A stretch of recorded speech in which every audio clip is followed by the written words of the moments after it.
observer. And many people like me, we talk too much. And but you are not like that, sir. I know you since last very long time, I think 30-40 years. And you have been, I know, the Vice Chancellor of this university, and also you are there in several selection committees, both central and state. And several policy making debates, discussions at national level. And also you are you played a very key role in state policy making for a certain period. Sir, what do you think as an educationist, as well as an administrator, as a leader in education, what do you think the real problems of education sector, both at national level and state level? Thank you, Secretary Garu. In general, when we try to understand the higher education sector, one thing which normally said is, Indian universities at the global level, they don't find their place in the first 250. So why is it so that they don't come in the first 100 or 200 or 250? I think that's a major question. We need to ponder over it. Second aspect is, as far as the quality of education is concerned, overall, when you try to understand at all India level, it is not uniform. We have very good universities and also those universities which are not so good. So it is not uniform, it is heterogeneous. And there are several reasons why it is heterogeneous.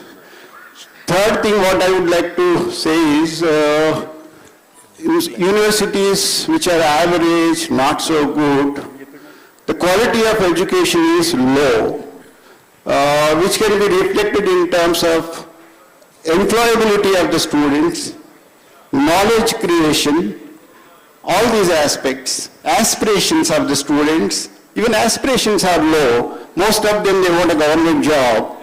but they don't want to become a scientist, they don't want to become a statesman, they don't have high ambitions. Just as ordinary government job, they would like to get it. That's their aspiration level, most of the average universities. So, last what I would like to say is, there has to be a synergy between school education and higher education. There is no synergy as far as the quality of education is concerned.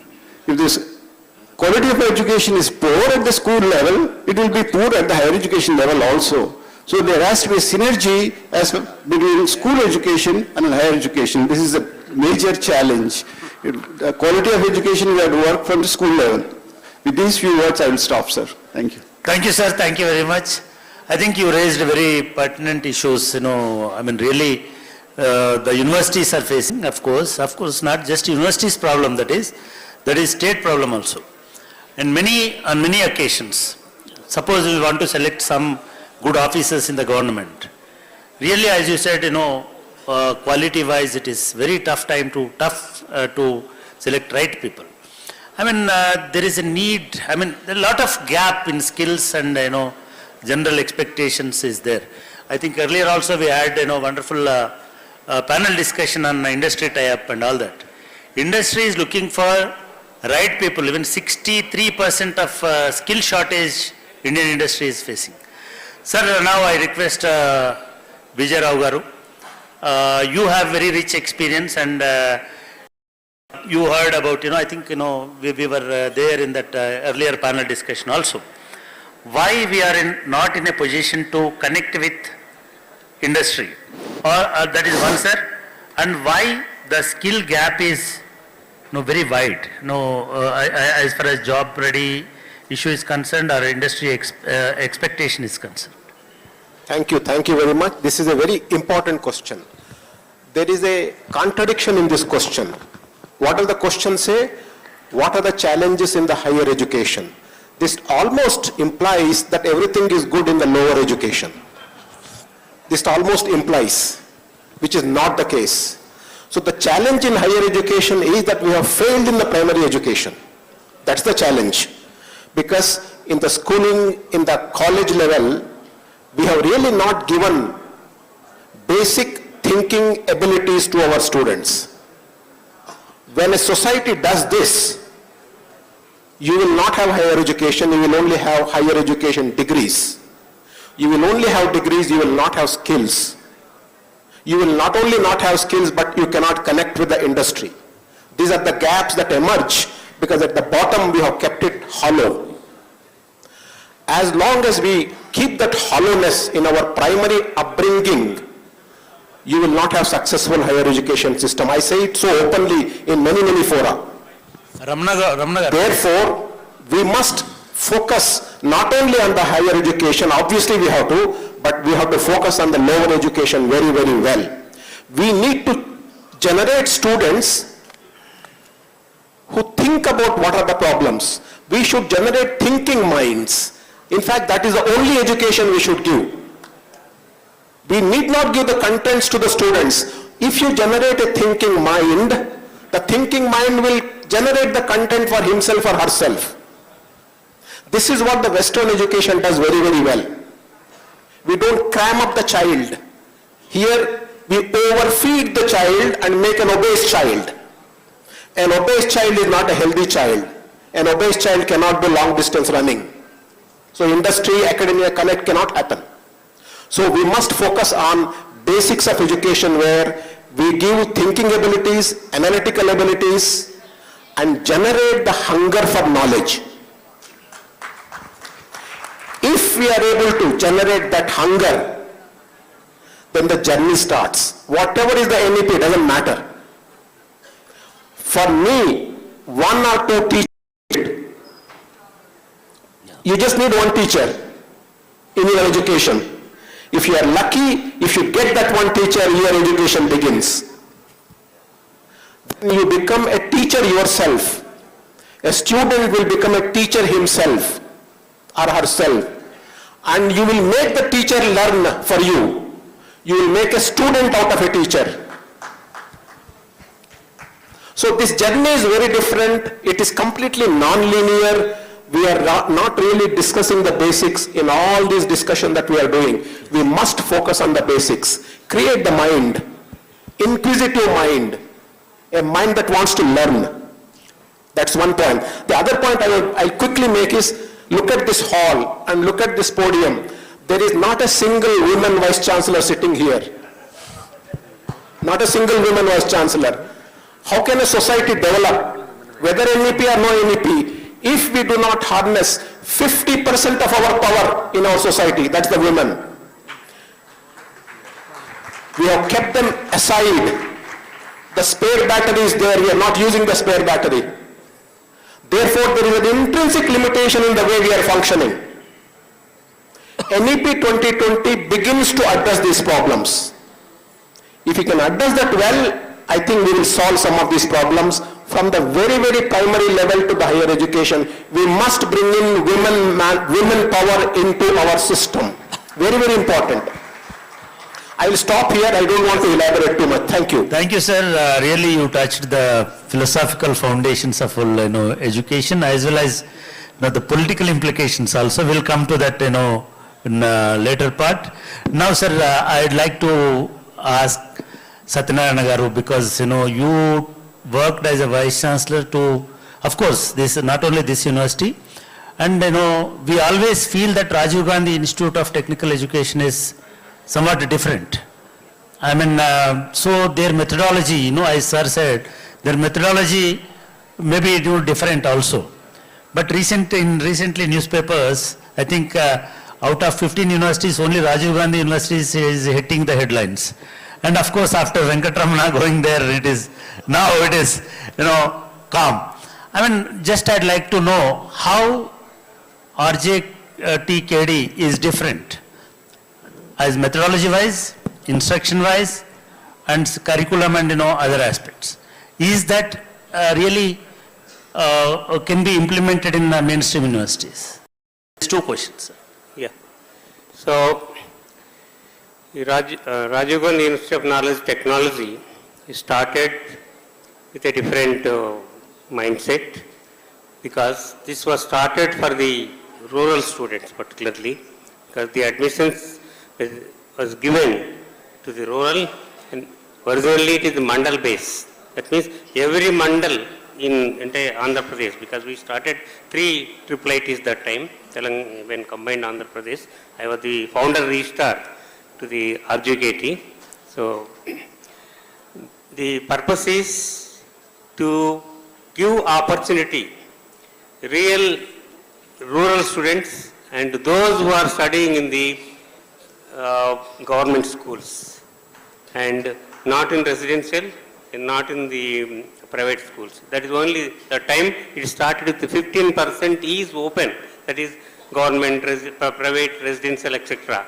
The remaining 85% of the seats are reserved to the rural, that too to cover entire mandal. Each mandal, few seats were reserved. So in that, merit was taken only in that mandal. It was not compared to other mandal also. That way, we could able to attract, because that time, each center, we have taken 2,000 students in Basra, 2,000 in Newsweed, and 2,000 555. And the infrastructure was not there at that time, and students came first and infrastructure started growing, but that model is actually ICT model.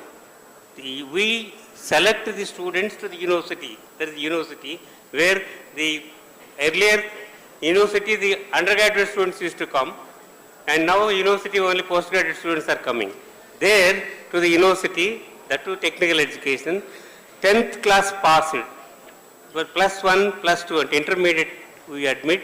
There is an integrated engineering program, and the originally when it started, all lectures were recorded in 𝗃𝗃𝗃𝗃, and it is the ICT model. Every student will be given a laptop, and the teachers were actually appointed not as a teacher, lecturers or readers, professors, they are mentors. Sir ఎందుకన్నానంటే sir దీంట్లో తీసుకొచ్చిన దానిలో skill అనేది ఒకటి తీసుకొచ్చాడు. What I observed in the last 6 years so నేను public service కమిషన్లో కూడా మీరు ఏ ఎగ్జామ్ పెట్టినా రాజీవ్ గాంధీ యూనివర్సిటీ వాళ్ళే టాప్, ఎనీ టెక్నికల్ ఇది I mean, our methodology ikkada enduku implement aa part మీద is focus on that. Yeah, of course, it is a costly affair because the students were given full freedom, right? And students it's a completely residential only, right? And they have to be there in the campus. Even Basra student has to be there in the campus only. And every week there was an exam. Every month there was an exam, right? Earlier, and all exams are computer based and mostly objective type questioning, answering there. So the student has to read everything now. So that, and in addition to that, because when I was, now it is also continuing, when I was a Vice Chancellor there, we used to monitor like a plus 2 junior college, Sri Chaitanya Narayana, like that, up to engineering. So we used to do special training in the skill set, communication skills or preparation for the selections, etc. So that type of special coaching and one-to-one attention was there. So that's why it was doing very good. And during your term, I remember I was Vice Chancellor. Yes, I know. In every department, hundreds of students used to be selected as engineers. Thank you, sir. Thank you. Venkatram Nagar, మీరు కొంత ఏమైనా add చేస్తారా? That methodology, instruction design, ఉస్మానియాలోనో కాకతీయలోనో లేదా శాతవాహన్లోనో ఎందుకు implement చేయలేం? Sir, first of all, the model is totally different. Just freshly passed out 10 plus students తీసుకుంటున్నాము. Also that needs a lot of huge investments and it's a students 9,000 students ఒక క్యాంపస్లో ఉంటారు. సరే రాను మెథడాలజీలు మారుతున్నాయి. I think for a residential university it is very good. But eventually we want to make it a technological university. ఒక మంచి technology university లాగా. But the students are very bright. మీరు అడిగిన ప్రశ్న ఎందుకు వాళ్ళకు అంటే హ్యాండ్ హోల్డింగ్ చాలా బాగుంటుంది. అఫ్ కోర్స్ కొన్ని ఓవర్ ద ఇయర్స్ ఇన్ఫ్రాస్ట్రక్చర్ కొద్ది. సో ఇప్పుడు now thanks to the government of Telangana we're able to scale it up and ramp it up. And by 2025 the RGUKT will be my finest. Yeah, of course. No, it is passing, suggestion. I think you have to, it is time to bifurcate that university also. 9,000 people at one campus is always dangerous. Yes, sir. Kishan Rao garu, ivalati మీరు చాలా 52 ఏళ్ళు చూశారు ఉస్మానియా యూనివర్సిటీని. ఎందుకు ప్రతిభ గురించి మాట్లాడుతున్నాం, merit గురించి మాట్లాడుతున్నాం, స్కిల్ గ్యాప్ గురించి మాట్లాడుతున్నాం. ఈ 52 ఇయర్స్లో ఈ స్కిల్ లెవెల్స్ ఇట్లా పడిపోయినా అని అనుకుంటున్నాం. కాబట్టి పడిపోవడానికి కారణం ఏంటిదని మీరు భావిస్తున్నారు? అంటే చాలా సార్లు మేము సెలక్షన్లో మాట్లాడినప్పుడు వాళ్ళందరూ మాకే చూపించినారు, ఐఏఎస్ ఆఫీసర్లు, మీ ప్రొఫెసర్లే సరిగా చెప్పట్లే, మీ యూనివర్సిటీ నుంచే ఇట్లా వస్తున్నారు పిల్లలు. సో ప్రాబ్లం యూనివర్సిటీలలో ఉంది, స్కిల్ సరిగ్గా లేకపోవడానికి అని చెప్తున్నారు. మీరేమనుకుంటారు మీ అనుభవంతో? సార్, మీరు నన్ను అడగాల్సిన ప్రశ్న అడిగారు, అందుకు చాలా సంతోషం. చక్రపాణి గారు, మీ గ్రామం పోతుగలని నేను అనుకుంటున్నాను, కరెక్టేనా సార్? యాస్లో రామిరెడ్డి గారి ఊరు మా ఊరు పక్కన సార్. అంటే మీ గ్రామానికి 2 కిలోమీటర్ల దూరంలో నేను జన్మించాను. ఆ ఊరు పేరు ఆవునూరు గూడెం. తెలుసు, అందరి గురించి తెలుసు, కానీ కిషన్ రావు గారి గురించి తెలియదని మీరు అన్నారు కదా. కానీ మనం పుట్టిన ఊళ్ళు 2 కిలోమీటర్ల మధ్య మాత్రమే. ఎందుకంటున్నానంటే ఇప్పుడు మా యూనివర్సిటీలో సబ్జెక్ట్స్ వేరు సార్. ఇప్పుడు నేను సైన్సే, ఇప్పుడు తెలుగు అంటే తెలుగు సబ్జెక్టే అని భావించొద్దు. బాటనీ, జువాలజీ, కెమిస్ట్రీలో నేను టాపర్ను, కానీ ఎంఏ తెలుగు మాత్రమే చదివాను హైదరాబాద్కి వచ్చి. బట్ ఎనీవే సార్, ఇప్పుడు ప్రొఫెసర్ ఆఫ్ ప్రాక్టీస్ అనే ఒక పాయింట్ కొత్తగా వచ్చింది కదా, దాన్ని 100% నేను గౌరవిస్తాను, ఆమోదిస్తాను. కారణం ఏమిటంటే my specialisation, my PhD subject is only that's folklore. అంటే జానపద విజ్ఞానమే అన్ని విజ్ఞానాల కంటే గొప్పది, అది మూలమైంది అనేది నా భావన, నా రీసెర్చ్ సబ్జెక్ట్ కాబట్టి. అయితే మా యూనివర్సిటీలో dance, music, theatre and folk arts అనేవి మేజర్ సబ్జెక్ట్స్. అయితే ఈ అన్ని సబ్జెక్టులకు వెళ్ళా నాకు నచ్చింది ఫోక్ ఆర్ట్స్. కారణం ఏంటంటే నేను ఒక కుగ్రామం నుంచి వచ్చాను. మీకు చూస్తే ఒక దొరలకొండమో నేను భావించవచ్చు మీ భాషలో, కానీ నేను కేవలం దళితుల పక్షపాతిని. ఇతడుగా దళిత దొర, పెద్ద మాది అనే టైటిల్ కూడా నాకు ఇచ్చారు సార్. మీరు నమ్ముతారో నమ్మరు నాకు తెలియదు. But anyway that's different story. But ఏంటంటే ప్రొఫెసర్ ఆఫ్ ప్రాక్టీస్ని మనం ఎప్పుడైతే ఇంప్లిమెంట్ నిజంగా చేసి వాళ్ళను అర్హులుగా చేసి యూనివర్సిటీ వేదికలు కనుక ఎక్కిస్తే మీరు అనుకున్నటువంటి స్కిల్ ప్రాబ్లం చాలా వరకు డెవలప్ అయ్యే అవకాశం ఉంది. అది కేవలం ఏదో మనం జానపద డాన్స్ చేస్తే మైక్రోసాఫ్ట్ ఉద్యోగం వేడు కదా సార్. ఏమంటారు? మనము మన పిల్లలకు తెలిసిన విద్యనే జానపద కళలే చెప్తే మైక్రోసాఫ్ట్ ఉద్యోగం వేడు కదా సార్. ఇండస్ట్రీ కనెక్టే కాదు ఇవన్నీ, ఎక్సెప్ట్ ఎంటర్టైన్మెంట్ ఇండస్ట్రీ. లేదు సార్, మనం మైక్రోసాఫ్ట్ చదువుకుంటిస్తాడు. వీళ్ళు పుట్టుకతోటే సెల్ఫ్ ఓరియంటేషన్ కోర్సెస్. మేము పీరీల పండుగ అనేది కూడా మాకున్నటువంటి సిలబస్ సార్. అది నేను పోయిన తర్వాత పెట్టించాను మత సామరస్యం కొరకు. అన్ని జానపద కళలు, అన్ని మాదిగ డప్పు, చిందు భాగవతం, చిరుతల రామాయణం కేవలం తెలంగాణలో ఎన్నో ఏళ్లుగా ఉండి ఆదరణ నోచుకొని అన్నింటినీ ఇప్పుడు పునరుద్ధరింపజేస్తున్నాం. వాటి అవసరం చాలా ఉంది. Thank you sir. Thank you very much. Yeah professor Sitarama Rao గారు, స్కిల్ సెట్స్ మీద, స్కిల్ గ్యాప్ మీద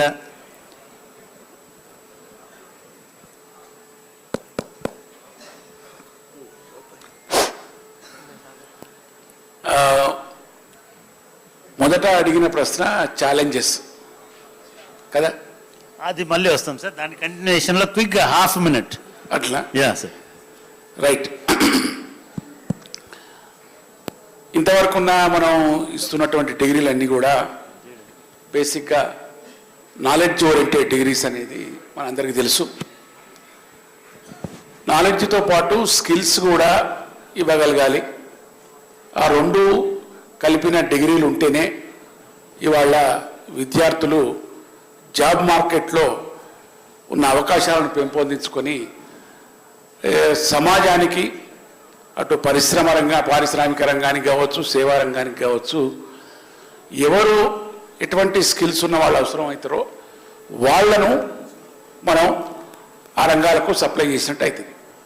కాబట్టి ఇప్పుడు పెద్ద ఎత్తున స్కిల్ ఎడ్యుకేషన్ ప్రమోట్ చేయాల్సిన అవసరం ఉన్నదనేది మన అందరి అభిప్రాయం. అయితే యూజీసీ పాలసీ ప్రకారం కూడా వొకేషనల్ డిగ్రీస్ కూడా స్టార్ట్ చేయండి అని అంటున్నారు. ఇప్పుడు national higher education qualification framework కూడా దాదాపుగా అదే రకంగా బిల్డ్ చేసిండ్రు. దానికి అనుకూలంగా మన open university is the one of the best means to spread skill education అనేది చాలా నిశ్చితమైన అభిప్రాయం. కాబట్టి ఓపెన్ ఎడ్యుకేషన్ రిసోర్సెస్ను వాడుకొని సార్, ఇప్పుడు నేను అడుగుతుంది ఓవరాల్గా తెలంగాణలో స్కిల్ గ్యాప్ ఎక్కువగా ఉండడానికి కారణం ఏంటి? Correct. I think correct person బహుశా నాకు సాటిస్ఫైడ్ ఆన్సర్ ఏమన్నా రామచంద్రన్ గారు చెప్తారేమో. ఎందుకంటే నేను అఫ్ కోర్స్ కంప్యూటర్ స్కిల్ అని నేను అనుకోను sir.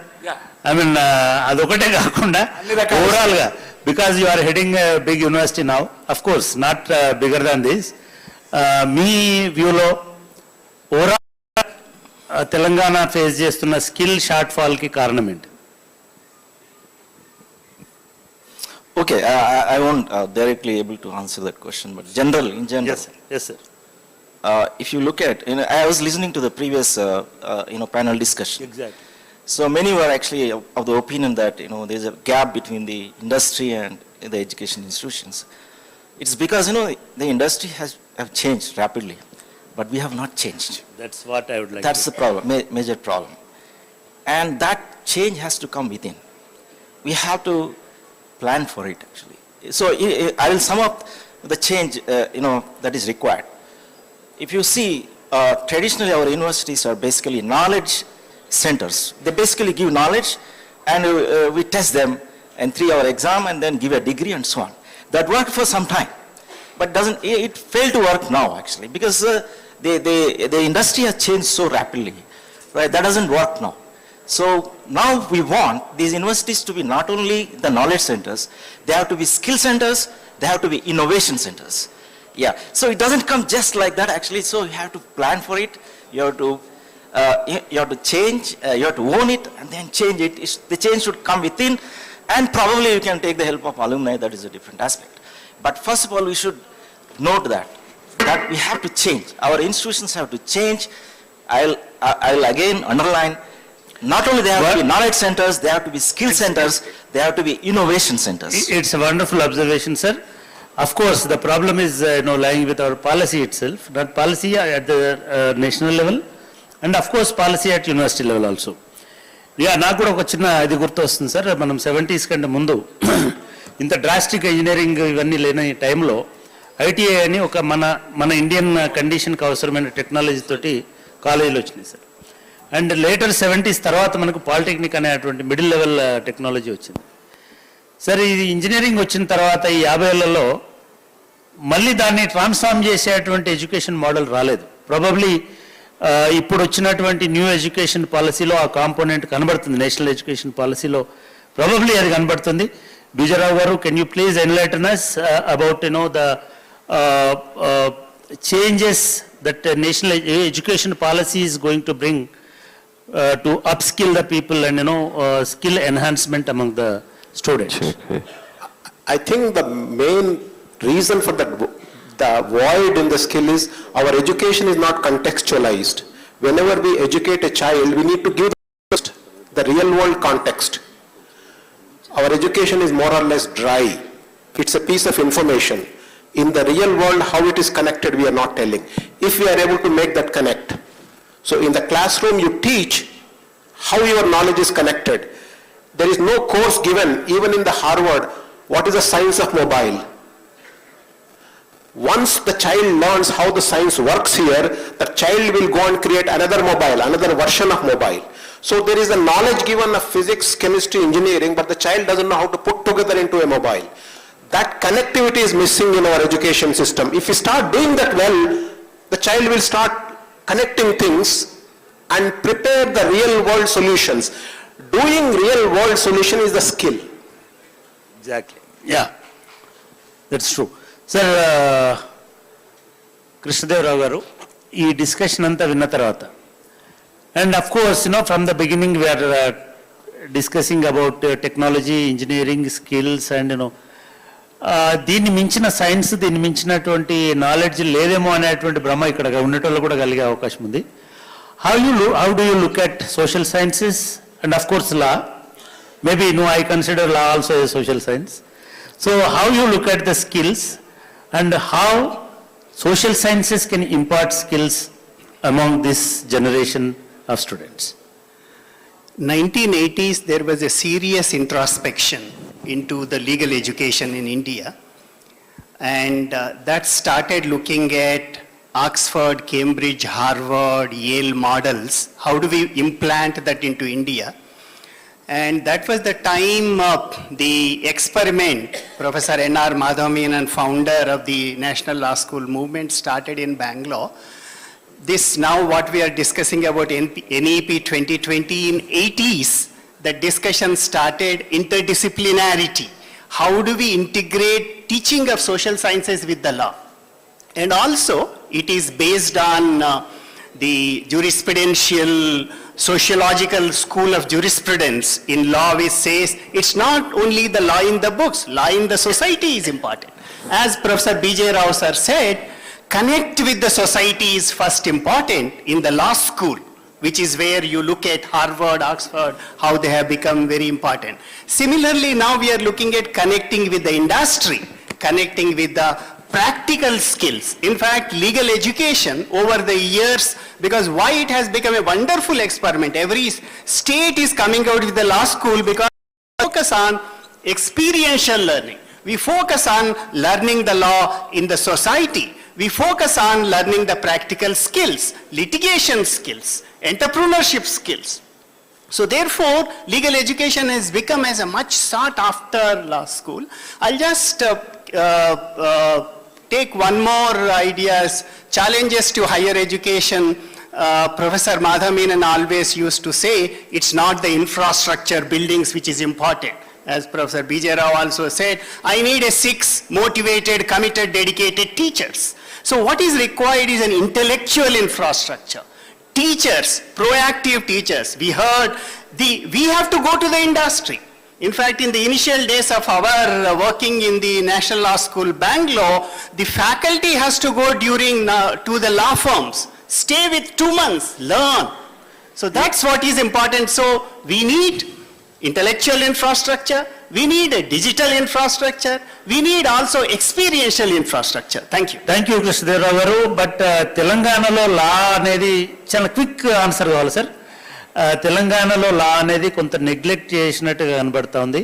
I mean only 2 universities out of 32 districts, only 2 districts we have law schools, law colleges. అంటే అది జనరల్గా మనకు తెలంగాణ ఆంధ్రదేశంలో ఫస్ట్ నుంచి IIT fashion model with respect to IIT Ramaiah garu and other. So that's one. Second, science education చాలా importance ఇచ్చారు. తర్వాత social science, లా ఇప్పుడు పికప్ అవుతుంది, చాలా పికప్ అవుతుంది. You look around Hyderabad, several private universities have started 5-year LLB and other law schools. అంటే Indian courts లాగానే లా schools కూడా ఎలీట్కి ఫ్రెండ్లీగా ఉన్నాయేమనిపిస్తుంది. అంటే both are there, but I will give some other. And recently we had, I think, manaki education minister to discussion lo, I think we are experimenting 2 things which in fact my passion and commitment in the strengthening legal education in Telangana is we are taking pilot some Osmania we wanted to experiment and Kakatiya University Law College we wanted to experiment, and we will help the teachers in the curriculum, teaching pedagogy, methods and other. In fact, and lastly, one more, recently with the state Telangana State Legal Service Authority we are doing a pilot where we will identify some law colleges in the state where the NALSAR, law college, law firm and the legal service authority will help in access to justice. Sir, including private law colleges? Including selected, but we wanted public funded universities to get in. Any college is law college. Sure. No issue. Yeah. Thank you, sir. Thank you for your initiative. Mallesham garu, you are heading a rural university, right? Now you are, I think, after seeing this entire celebration, అంటే అర్బన్కు రూరల్కి ఒక gap ఉంది అనేది మీరు realise అయి ఉంటారు. Even course structure, course designing, skill level, ఇదిలో కూడా తేడా ఉంది. I mean what is your vision of skill development in Telangana, particularly in rural areas, rural universities? First of all, the term called skill, I have a problem with this. Of course, philosophers always to the skill. There are different definitions to the skill, what skill is. You also try to define what skill is. Now, before I come to that, I have a submission. Education, when to define education, look at the education. This reminds me the definition of education. Way back pre-Socrates period, a school called Sophist. They opened the institution. The slogan was, అప్పుడు slogan ఏంటంటే, Jain hour institution will make you good citizen. Jain hour institution will make you good citizen, sophist. And also will be a knowledgeable person. With these two we can build a strong nation. We can build a strong knowledgeable society. This is actually missing. Nowhere it appears, nowhere bothers about this. The very idea of the very philosophical foundation to educational thought should be this. Now I'll start from there. So, sir, for me, how many Group 1 officers you are sending to the state from Shatavana University? That is skill. I mean, that is job ready. That is opportunity. I'll straight answer. A student in sociology, I teach them. I also make them aware of what's happening around. How you can look at the subject. సబ్జెక్ట్ని సమాజానికి ఎట్లా apply చేస్తావు, సబ్జెక్ట్ని through subject సమాజాన్ని ఎట్లా చూస్తావు, theory కావచ్చు, empirical study కావచ్చు, దీని ద్వారా సమాజాన్ని ఎట్లా చూస్తావు అని నేను ఒక థాట్ ఇచ్చినప్పుడు, హీ విల్ చూజ్. ఐఏఎస్ అవుతాడా, గ్రూప్ 1 ఆఫీసర్ అవుతాడా, పోలీస్ అవుతాడా, కానిస్టేబుల్ అవుతాడా, ఆయన చూజ్ చేసుకుంటాడు. నువ్వు ఏ ఉద్యోగం చేయాలని నేను చెప్పను, ఆయనకు సంబంధించిన కావాల్సిన జ్ఞానం ఇచ్చే ప్రయత్నం చేస్తాను. ఆ జ్ఞానంతో పాటుగా సామాజిక అవసరాలేంటి చెప్పే ప్రయత్నం చేస్తాను. అప్పుడు విద్యార్థి చూజ్ చేసుకుంటాడు, నేను ఏ ఉద్యోగం పోవాలి, గ్రూప్ 1 గా గ్రూప్ 2 కానీ. అంతే టీచర్ పని. కానీ ఆయన స్పెసిఫిక్ గా కోచింగ్ సెంటర్స్ కాలేవు, యూనివర్సిటీ కోచింగ్ సెంటర్లు కాలేవు. ఇస్తున్నాం, ఆఫ్ కోర్స్ ఇస్తున్నాం, కానీ కోచింగ్ సెంటర్లు కాలేవు, జ్ఞానాన్ని ఇచ్చే సెంటర్లు ఇవి. అయితే జ్ఞానాన్ని ఇచ్చే సెంటర్లు. Thank you sir. పెద్ద ప్లీజ్ మళ్ళీ వద్దాం. ఎందుకంటే సిద్దికి సాబ్ కూడా ఏమనుకుంటున్నాడు, what kind of skills required because he's smiling all the way when, all others are speaking. Sir, please. Thank you again. The fact remains that this is not the problem of only Osmania University. All other state universities are facing great problems. The first and the foremost important thing is that we are not transiting from the modern to the postmodern. And the key is until unless we transit and we make a change, and the change has to come at several levels. The first and the most important change which we need to bring about in Osmania, which is a great university, 100 years old university, is that we need to change our syllabus which relate to the industry, which relates to the corporate houses, which relate to private sector, which relates to aviation industry, which relates to banking industry, which relates to LIC industry, industries which have emerged all over the place. When I was a student, there were two industries. One was the IDPL and the HMT also. HMT. There were only 2 or 3 industries, but the fact is it is altogether a different world now. And until unless the university change according to the requirements of the time, age and society, we will be relegated into background. And Osmania is not a thing which will be relegated into background. SARs are making great efforts. We need to change this, number one. We need to incorporate in our syllabus things which are required in this society. The industry, the corporate houses, the private sector, that is the key. If we don't relate, we will be in trouble. And for that particular thing, we need infrastructure, we need good teachers, we need syllabus change, we need to bring the people from industry to tell us how to go about changing this particular atmosphere, which is modern, though it is not postmodern as yet. The second important thing what we need to do is that we need to connect with the medical industry. We need to have courses which relate to various important aspects which are there in the medical industry. And there is a great opportunity for our students to get the jobs. That will produce more jobs for the students if we do these kind of courses. The other important thing is all over the world, in the Western world, there is a concept of 24/7. The universities are now working all over the place. When I was in USA, in one of the universities, we went there in the morning and we saw the courses going on, classrooms are occupied. Yeah. Then I just walked at about 6 o'clock. Again it was full of people and students. They are working 24/7. There is no such concept in our industry. When I was a student in our botany zoology department, physics chemistry department, professors used to do the research up to 10 o'clock in the night. They were all full of lights. And today, 3 o'clock, after 3 o'clock, not a soul is to be seen. That is the change which has come. We need to bring about a change. Also, you should remember the requirement of the day is the online courses. We need to slide online courses so that our students can connect with Oxford University, Cambridge University. They may do one diploma, they may do one certificate courses.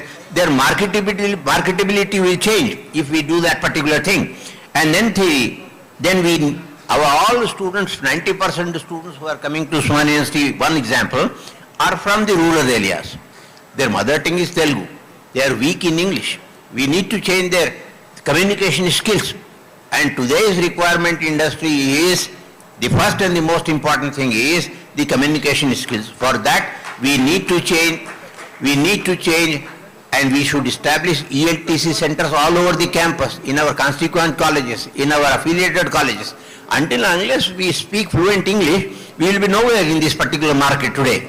The thing is, this is the requirement of the day. And if you establish a ELTC center, you need to establish a language lab where the student can improve his communication skill, he or she.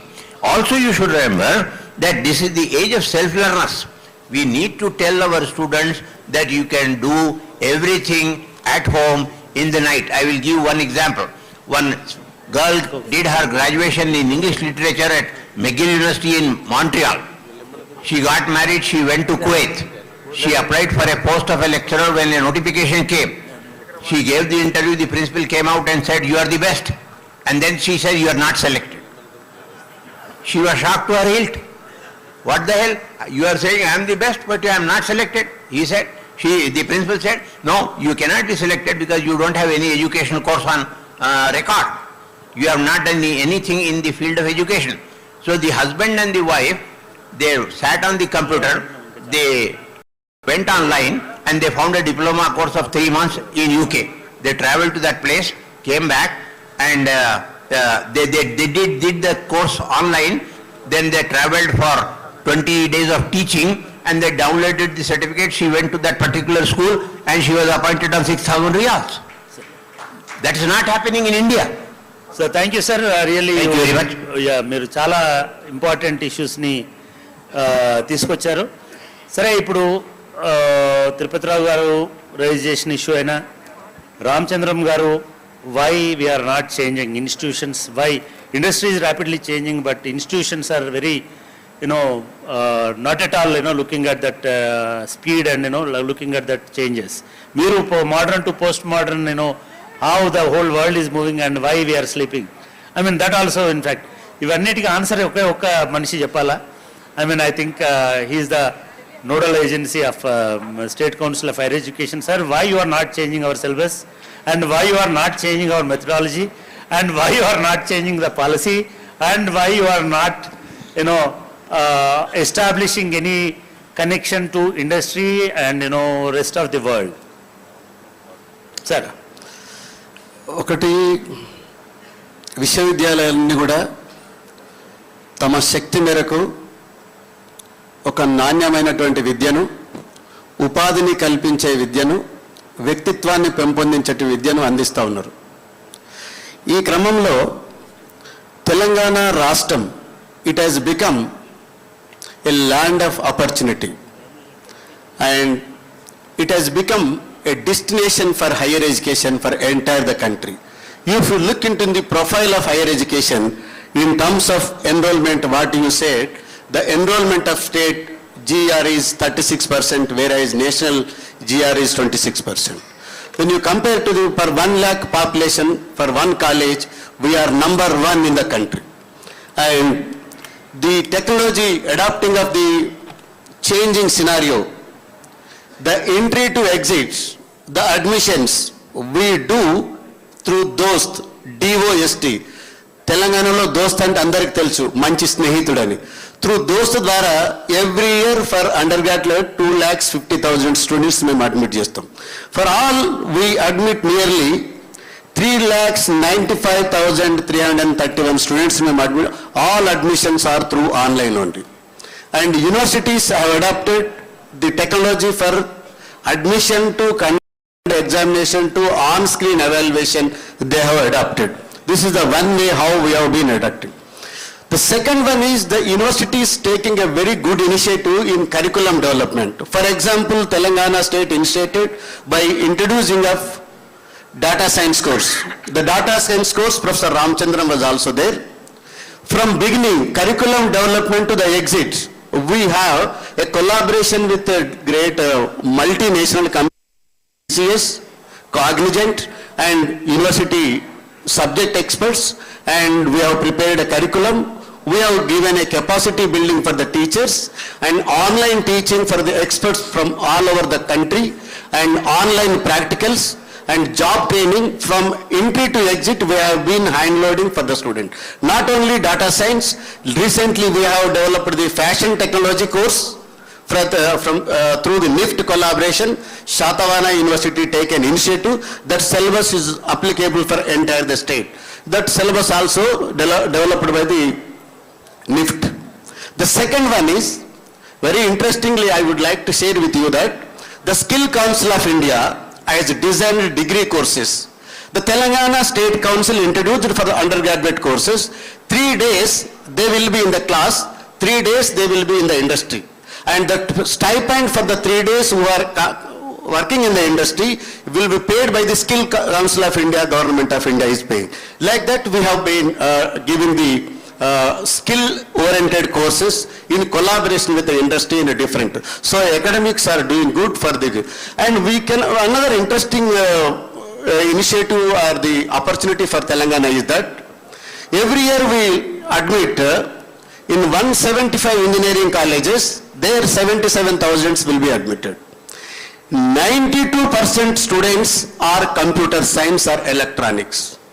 The national contribution of Telangana in computer education is 26%, whereas our population is 2.5. So in all respects, that the skill or the this computer technology courses everywhere we have been doing, and luckily we have the good number of IT companies, top 5 companies of the country, world, that may be Amazon or the Google or Microsoft, any company, Facebook or in Hyderabad, we are all linking with that courses into the industries and engineering colleges as concerned. So we are designing a wonderful things for the capacity building of the students for the MIT is concerned. This is the things we are doing for the really, in fact, Satyanarayana garu ganiyandi lepte Rao garu ganiyandi వాళ్ళ expectation కూడా how you are really linking the industry and how you are really making your students ready for the industry. Good, sir. I think now universities have to adapt those courses and those kind of initiatives and implement at their end. Sir, చాలా ఇప్పటికే 2-3 సార్లు vice chancellor నా పక్కన కూర్చోవడం అనేది ఒక advantage అనుకున్నా కానీ that is proved as a very, very serious disadvantage, because 1 hour అయిపోయిందని is after me to conclude this. So I'm not expecting, I think somebody will answer to our questions, because you all of you are intellectuals and policy makers and involved in policy making and leaders. Sir, from left to right, from Ravinder to Bhaginarayana garu, you please identify one problem in Telangana state and also give solution. Or your university, a problem in your university, challenges of higher education in university, and how you are going to resolve that. This is my question to Ravinder garu.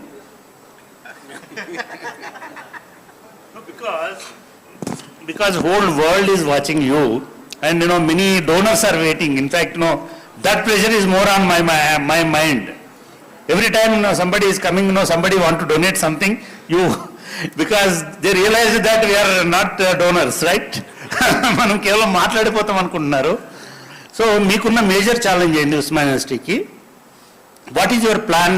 How you are planning to resolve that challenge? Yeah, thank you.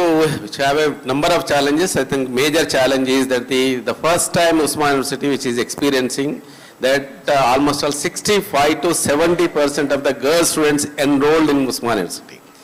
That is the major challenge. Major challenge is welcome. On one hand, the other problem is that how to accommodate the students in hostels. That is the major problem. So in fact, which our all administration which put together, we took a decision that we converted the boys hostel into girls hostel. And in fact, we are also planning to construct some of the hostels to overcome that, and also decentralizing the hostels also. So that is the major problem, and we are also trying to resolve that. And subsequently, requested the government, and government is also very considerate. I think during the centenary period, Professor Ramchandran garu laid the foundation for the boys hostel, which is considered as a 5-star hostel. So in fact, which have given boys hostel to the girls hostel and provided the bus facility within the campus also for go around from the hostel to college and college to hostel, library and other places. I think other issues are there, but this is the major problem which we have to construct some hostels and provide the accommodation for the rural girl students. Yeah, thank you. I think infrastructure is not going to be a big problem, because I have seen new buildings after 30 years in this university. I mean after 30-40 years, and recently you have started one new administrative block also. You are laid down for foundation and all that. Good. I think you have your right hand is there. Limbadri will help you in getting funds for infrastructure at least, and also Venkatramana also may use his good offices for that. Yeah, Venkatramana garu, because you are really in the last 3 months you are in the crisis, and I think it is resolved now. And what is the big challenge of Rajiv Gandhi Technology Institute? And how you are going to, find out a solution for that? Sir, I think not limit to RJKT. First challenge for all universities across state, the academic leadership and administrative, a lot of effort has to be put in. We need passionate teachers and we need people who can convert the students into think force, not just workforce. At RJKT, we have brilliant students. We have faculty, mentors, many kinds of, but what we are looking at is a complete transformation by way of not just telling them that you are coming here to learn, but you are going to transform. So these kids are going to be the future India, and I am sure the talent lies in the villages.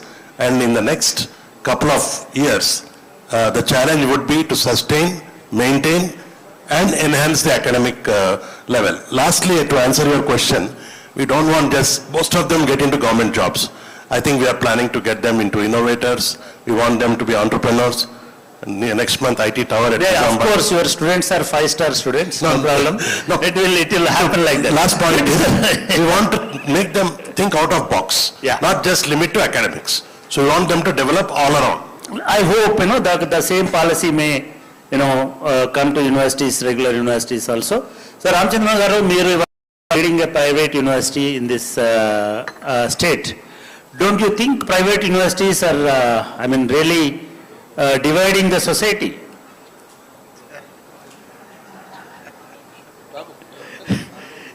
Yes, sir. Yes, sir. Quick answer, ante.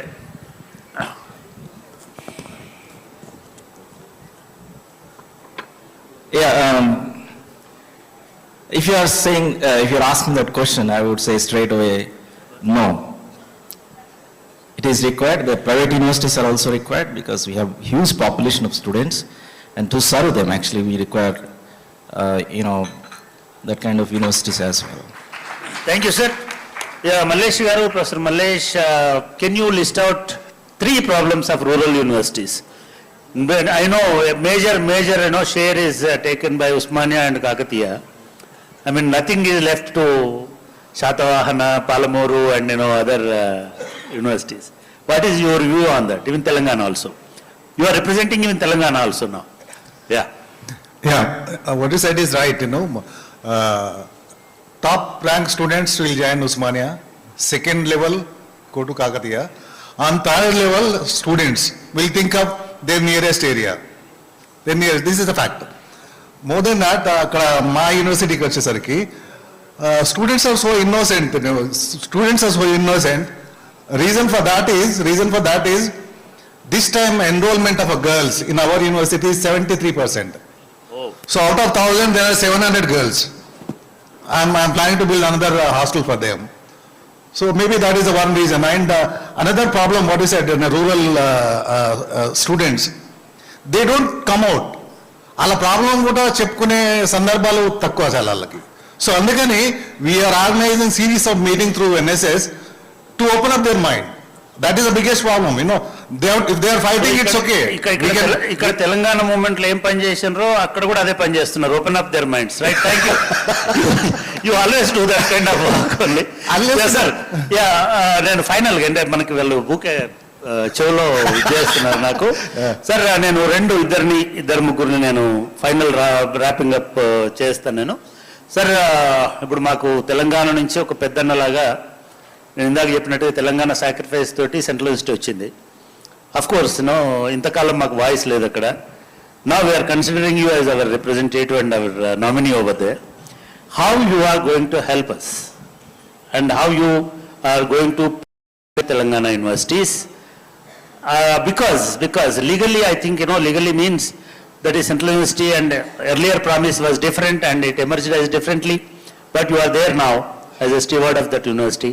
How you distribute your knowledge and your collaboration partnership or your intellect to universities like Karimnagar, Telangana and Palamuru, and we are expecting something from you. Sir, this model, this question has already been discussed. I'll tell you what is the model. The model is, in state university, there are bright faculty members. There are a few. They need to be handheld. So University of Hyderabad will take up the responsibility of hand-holding some of this promising young faculty and train them in various modern methods of analysis, thinking, research, etc., etc. That's a low-lying fruit that can be done. That should be done yesterday. The major issue is how do we reach to the students who are good but who are not able to express out. So if universities can come up with a model of, let us say, top, 1% of each of these state universities, if they want to come and spend some time in the Hyderabad Central University with a plan, they can be triggered. I think this can be done. This formula, this we have discussed. Yeah, Vijay Rao Garu is offering. I think it is a great opportunity to state universities, particularly rural universities. You can depute your staff, or you can request their staff to be deputed over there. Both ways it works. Yeah, both ways it is possible. You can have lectures with the eminent faculty over there. I think you can share other aspects like your research programs may be guided by them or something. I think you can propose. Now we have a channel, direct channel with our elder brother over there. Thank you, sir. And finally, just I'd like to remind, my university guరించి మాట్లాడకపోతే రేపు next జీతం cut చేస్తాడు ఆయన నాకు. So in fact sir మీరు మాట్లాడే ముందు we're the largest contributor, major contributors to మా లింబాద్రి గారు చెప్పుకునే జీఈఆర్లో మా షేర్ ఎక్కువ. Every year we're enrolling 1,40,000-1,50,000 students. And on the other day last data అందరూ అప్లోడ్ చేసిన తర్వాత we got a call from UGC or somebody, some nodal agency over there. Arey sir, you are not sending your data and Telangana is in the bottom position. You please add your data. Then we sent that data. Particularly Telangana state become number 1 in the list. So now I request Sitaram Rao garu only half a minute please. Your problem and your solution, because you are second time Vice Chancellor, you should take half time. Right. So thank you, Chakrabarti. In my opinion, it is not only a problem of my university, our university, and also all universities. The question is how to protect the administrative autonomy. Yeah, how to protect the administrative autonomy and also academic autonomy. These two things depend upon the self-reliance of the institutions. As long as you depend upon the only on state funding, it is difficult. No university can become self-reliant. So, universities need to evolve or design a plan to become self-reliant and dynamic, to stand on its own and cultivate the... Thank you, Sitaram Rao garu. I am taking the liberty to advise my friend, Limbadri garu. I think ఈ గ్యాలరీని మీరు continue చేయండి, ఈ డయాస్ని ఇట్లనే continue చేయండి. You please take up, hold frequent meetings with these eminent leaders, education leaders. I think I request Vijay Rao garu ఈ Liberty మీ దగ్గర తీసుకుంటున్నాను నేను, నాకు అది అలవాటు, నేను I will be like that. You please join in Telangana leadership club, education leadership club and vice chancellors club. And you will be the, one of the advisors of, our state council, I think, in future discourse and future idi. So with this, finally, again I request, where I started, again I request Tirupati Rao garu, మీరు ఒక 2 questions answer చేయాలి. వీళ్ళు vice chancellor కాబట్టి వీరు మాట్లాడరు, నేను గంటా చెట్టు పని కాబట్టి నేను మాట్లాడతాను. Why there is a delay in recruitments in universities? Recruitments will play a very, very major role. Wherever today, I worked along with the Vice Chancellor to almost a half a dozen departments. Departments like, Marathi, and we used to feel proud those days. Persian, Marathi, Islamic studies, Kannada, Tamil, Singarvelu, so many people we know, eminent scholars. Those departments are dried up totally. I don't want to embarrass my friends, and I don't want to embarrass myself also. So I request you to throw some light on, quick light, torch light on recruitment policy of state. Yeah, I think you have touched on a very, very important issue. That is delay in recruitment of the teachers. That is one of the main reasons for the downfall of the standards of education in our state and in rest of the India also. See, after 90s, due to globalization, there was a feeling that the universities should be self-sufficient, they should not be supported by the government and all that. And as a result of that, they stopped recruiting for a long time. For 15, almost 1.5 decades, we didn't have the recruitment. So we have senior teachers retiring, and there is a long gap. So there is no senior teacher to train the teachers who are recruited, young teachers. That's one of the major reasons for the downfall. Second one is, I think I have to tell the solution. Instead of going into the issue, we have no time, no? See, how many teachers are required for what subject, the total strength of the teachers in the university, it is decided. Okay, chairman is there, they do that work, and we have done, earlier I was also student. Now once that is decided, you know when which teacher is retiring, because retirement age is known. 60 years, no, it is not 65, I don't know why, but 60 years, okay. Now, once you know, why don't you authorize the Vice Chancellor to recruit regularly? Why government has to give any permission at all? See, government can be informed about this. Vice Chancellor should be authorized to recruit every year without delay, one day also. Because before a teacher retires, notification should come and the next teacher should be in a position to join the next day. That is possible. When I was a Vice Chancellor, actually I discussed this matter. They said it is possible, but it is kept in cold storage. Yes, I think the body should take it up, and the government, I think, is very proactive. They will listen to this. I think they will be very happy to do this. But sir, I think your voice is still loud and clear, and it is reachable to the government. I hope they listen to your word, right, sir? Let us hope for the better. Thank you, sir. Thank you very much. Thank you all for participating. And of course, meeku ekko time iyakapoyindochu gani no, of course, Vice Chancellor garu na pakkana kuchole na tala meeda kuchunnaru kabatti I can't help you. Thank you, sir. Thank you very much.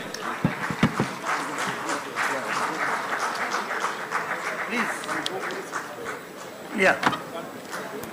We once again thank all our Honorable Vice Chancellors for joining this panel. It was indeed an enriching learning experience for all of us to listen from so many viewers. May I now request our Honorable Vice Chancellor Ravindra sir to please felicitate all our Vice Chancellors.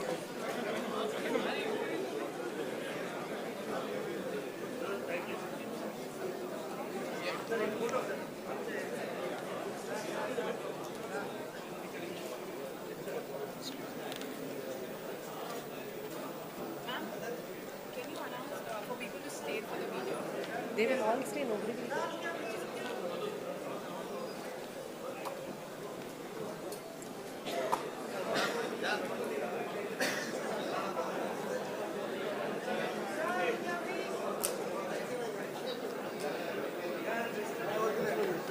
After the felicitation is over, we have a 2-minute video for all of you on the glimpse of the 2-day events that have been done, which was done by 2 students from the Department of Mass Communication, Journalism and Public Administration.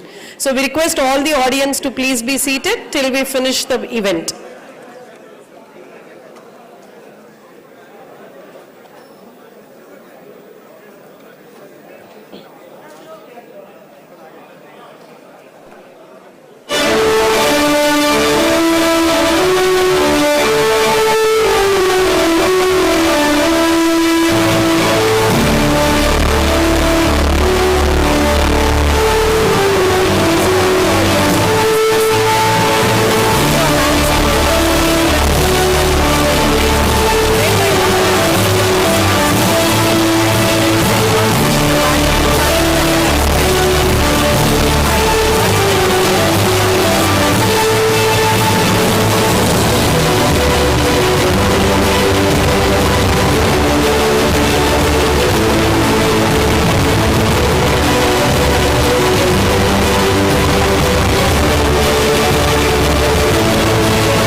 request all of you to please be seated. We shall now visualize the 2 days events that have been done since yesterday. 2 days in 2 minutes by 2 students, a small glimpse of video that is made by the Department of Mass Communication and Journalism. May I request the team to please play the video?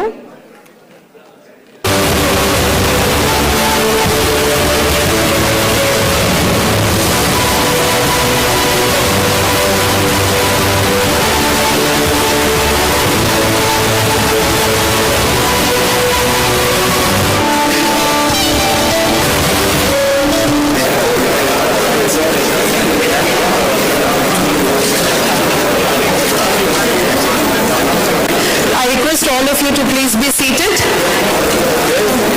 We shall now visualize the 2 days events that have been done since yesterday. 2 days in 2 minutes by 2 students, a small glimpse of video that is made by the Department of Mass Communication and Journalism. Now I request the team to please play the video.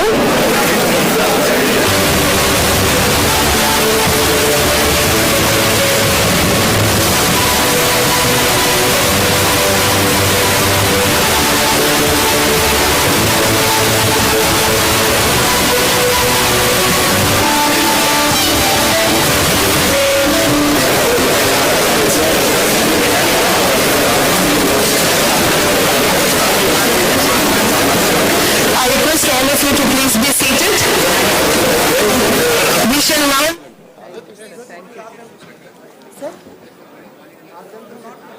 We request all the audience to please be seated. We have arrived at the almost...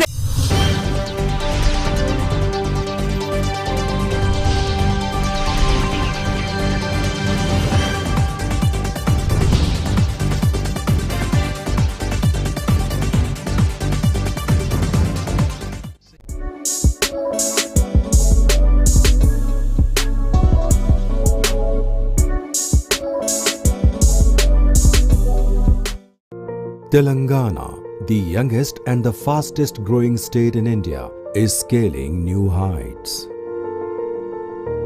Telangana soon started ticking the right boxes. The seeds of innovation were sown at a young age. 𝗬𝗃𝗄𝗃, the Hyderabad startup ecosystem anchor, is among the first such initiatives to institutionally build a startup innovation ecosystem. 𝗬𝗃𝗄𝗃 was created to nurture women entrepreneurs, help them grow and scale up operations. T-Works is formed to reduce the barrier for hardware prototyping and extend help to master their hardware prototype. RICH, Rich. Rich facilitates research, reaches the market. Task, to enhance skilling among the youth. Task will skill them so that they become robust entrepreneurs, and TSIC to simply create more and more innovators. The central theme is to create a unique model of innovation for the state. Adding to this, the progress in curriculum and entrepreneurial culture at educational institutions are also said to have contributed to the growth of the state startup ecosystem. Telangana has also embarked on a journey to make Digital Telangana a reality. T-Fiber, or the Telangana Fiber Grid, envisions to establish a state-of-the-art digital network infrastructure across the state. Since the formation of state in 2014, the IT exports grew at a CAGR of 15.67%. Exports saw a 220% growth since 2014. For the financial year 2021-22, Telangana's IT/ITES exports touched Rs 1,83,569 crore, a whopping increase of 26.14% over the previous financial year. The rise of Rs 38,046 crore from 2020-21 is the highest in a single year since state formation. As per NASSCOM, India's total IT/ITES exports grew at 17.20% during the financial year 2021-22. Telangana recorded 9% higher growth rate in IT/ITES exports than the national average. In 2014, When the state was formed, 3.23 lakh people were employed in the IT sector. Telangana ITES employment witnessed an impressive 140% growth since 2014. During financial year 2021-22, Telangana added about 1,50,000 new jobs, taking the total ITES employment to 7,78,121, an year-on-year increase of a phenomenal 23.78% compared to 2020-21. As per NASSCOM, the Indian ITES sector added 4,50,000 new jobs in financial year 2021-22. With 2.5 times more indirect jobs created, about 20 lakh people are dependent on the IT sector. As envisioned in the second ICT policy 2021-26, Telangana is well on its course to achieve Rs 3 lakh crore exports and 10 lakh jobs. With new players coming in, Hyderabad saw a demand for office space rise. Hyderabad topped Bengaluru in office space absorption for 2 quarters. The government of Telangana has unveiled Rural Technology Centres policy for the growth and development of Tier 2 cities and rural areas. The IT department is developing dedicated towers and incubation centres across Tier 2 and Tier 3 locations with a target to generate employment to 25,000 professionals by 2026. Telangana offers the best-in-class infrastructure and progressive and friendly government policies that is resulting in new and repeat investments from MNCs. Further, Hyderabad boasts of stable government, cosmopolitan culture, mature business ecosystem and high quality of living.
That's a great job. Thank you, students of Mass Communication and Journalism Department. Thank you so much. So these are the 2 students who have worked for it.